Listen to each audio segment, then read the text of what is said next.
આજે આપણે શ્રીમદ ભગવદ્ ગીતાના અધ્યાય 4 જ્ઞાનકર્મ સંન્યાસ યોગનો 21મો શ્લોક જોઈશું. ગઈકાલે ભગવાને આપણને સમજાવ્યું હતું કે જે મનુષ્ય કર્મફળની આસક્તિ છોડીને નિત્યતૃપ્ત અને નિરાશ્રય રહે છે તે બહારથી બધાય કાર્યો કરવા છતાં વાસ્તવમાં કંઈ જ નથી કરતો. આજે ભગવાન તેવા જીતેન્દ્રિય અને આશારહિત મહાપુરુષની દૈનિક સાધના અને મુક્ત અવસ્થાનું વધુ સચોટ ચિત્ર રજૂ કરે છે. નમસ્કાર મિત્રો, ડિજિટલ કી શ્રેણીમાં આપનું સ્વાગત છે. ગઈકાલે શ્લોક 20માં આપણે જોયું કે જે પુરુષ ફળની આસક્તિનો ત્યાગ કરીને સદા પોતાની અંદર જ સંતુષ્ટ રહે છે તે સંસારના કર્મોમાં પૂરી રીતે પ્રવૃત્ત હોવા છતાં અકર્તા જ રહે છે.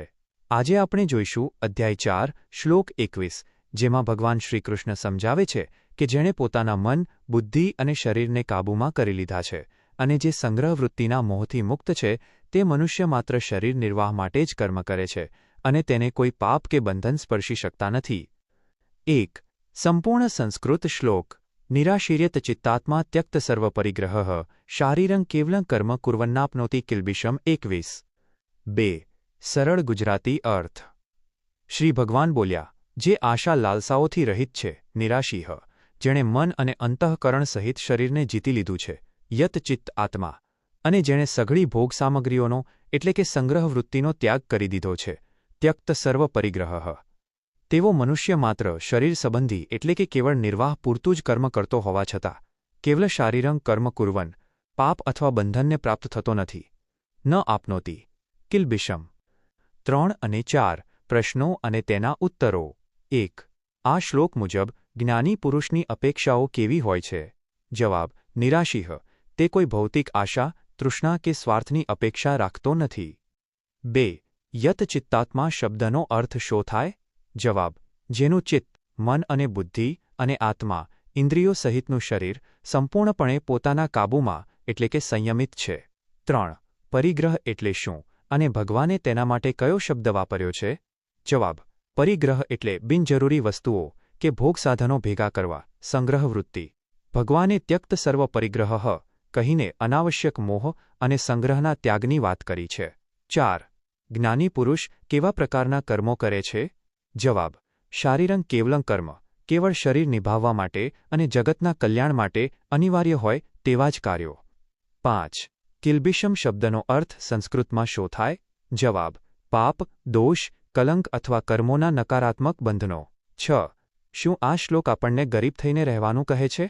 જવાબ: ના, આ શ્લોક પદાર્થો હોવા કે ન હોવા વિશે નથી, પણ પદાર્થો પ્રત્યેના આપણા મનોવૈજ્ઞાનિક મોહ, લાલચને છોડવાનું કહે છે. 7. મનુષ્યને પાપ કે બંધન ક્યારે લાગે છે?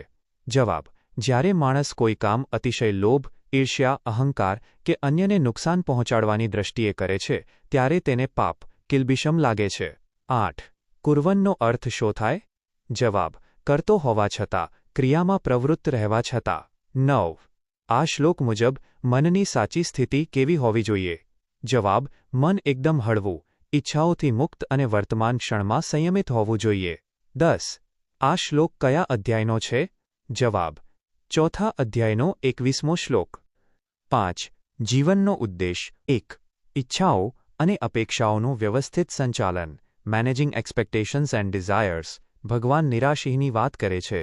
કાર્યક્ષેત્રમાં કે રોજિંદા જીવનમાં આપણો એક મોટો ઉદ્દેશ આપણી અપેક્ષાઓને કાબૂમાં રાખવાનો છે. જ્યારે આપણે કોઈ પ્રોજેક્ટ કે કામથી અતિશય આશાઓ બાંધી લઈએ છીએ ત્યારે તે આશા આપણને માનસિક ગુલામ બનાવી દે છે. અપેક્ષા વગર પોતાના શ્રેષ્ઠ આત્મવિશ્વાસ સાથે કામ કરવું એ જ તણાવમુક્ત જીવનની ડિજિટલ કી છે. 2. આત્મસંયમ અને મનની શિસ્ત, કલ્ટિવેટિંગ સેલ્ફ ડિસિપ્લિન એન્ડ કંટ્રોલ. યત ચિત્તાત્મા, એક કુશળ પ્રોફેશનલ કે લીડર તરીકે આપણો જીવન ઉદ્દેશ આપણી ઇન્દ્રિયો અને મનને શિસ્તબદ્ધ કરવાનો હોવો જોઈએ. જેમ કોઈ હાઈ વોલ્ટેજ સિસ્ટમ પર કામ કરતી વખતે એકાગ્રતા અને સંયમ અનિવાર્ય છે, બરાબર તેમજ જીવનની સર્કિટને સ્થિર રાખવા માટે મન અને બુદ્ધિ આપણી સૂચના મુજબ ચાલવા જોઈએ, નહીં કે નકારાત્મક આવેગો કે ક્ષણિક લાલચો મુજબ. 3. સાદગી અને સંગ્રહ વૃત્તિ પર નિયંત્રણ, embracing minimalistic living and dignity of action. ત્યક્ત સર્વ પરિગ્રહ. માનવ જીવનનો ઉદ્દેશ માત્ર અંધાધૂંધ ભૌતિક વસ્તુઓ ભેગી કરવાનો કે લાલસાની દોડમાં દોડવાનો નથી. સંતોષપૂર્વક, સાદગીભર્યું જીવન જીવીને પોતાના કર્તવ્યને જ ભગવાનની પૂજા માનવી એ જ સાચો માર્ગ છે. જ્યારે તમે અહંકાર અને મમત્વ છોડીને માત્ર તમારું ફરજરૂપી કર્મ કરો છો ત્યારે તમે સંસારના તમામ પાપો કે કષ્ટોથી સદાય મુક્ત રહો છો. નિષ્કર્ષ ટૂંકમાં 1.